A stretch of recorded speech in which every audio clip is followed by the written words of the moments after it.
गडचिरोली जिल्ह्यातील मौजा मेंढा येथे घडलेल्या महिला हत्या प्रकरणाचा गडचिरोली पोलिसांनी अवघ्या 12 तासात उलगडा करत उल्लेखनीय कामगिरी बजावली आहे। 8 मे रोजी श्यामकला सुखदेव किरंगे यांचा मृतदेह त्यांच्या घरात संशयास्पद अवस्थेत आढळून आल्यानंतर परिसरात खळबळ उडाली होती। घटनेची माहिती मिळताच गडचिरोली पोलीस ठाण्यात खुनाचा गुन्हा दाखल करण्यात आला आणि तपासाला वेग देण्यात आला। या गंभीर घटनेचे गांभीर्य ओळखून पोलीस अधीक्षक एम रमेश यांच्या मार्गदर्शनाखाली विशेष तपास पथक तयार करण्यात आले।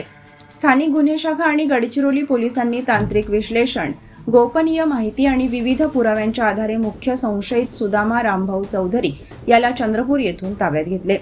चौकशीतून पूर्वीच्या वादातून हा खून करण्यात आल्याचे स्पष्ट झाल्यानंतर चेतन धर्माराव खोब्रागडे यालाही अटक करण्यात आली। यासोबतच एका विधी संघर्षित बालकालाही पोलिसांनी ताब्यात घेतले आहे। अत्यंत कमी वेळेत तपासाची दिशा निश्चित करून आरोपींपर्यंत पोहोचलेल्या गडचिरोली पोलिसांच्या या कारवाईचे सर्वत्र कौतुक होत आहे।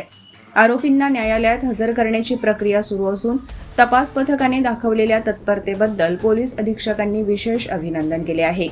जलद, अचूक आणि समन्वयपूर्ण तपासामुळे पुन्हा एकदा गडचिरोली पोलिसांची कार्यक्षमता अधोरेखित झाली आहे। आनंद हागावकर, जिल्हा प्रतिनिधी, लोकराज्य टीव्ही न्यूज, गडचिरोली।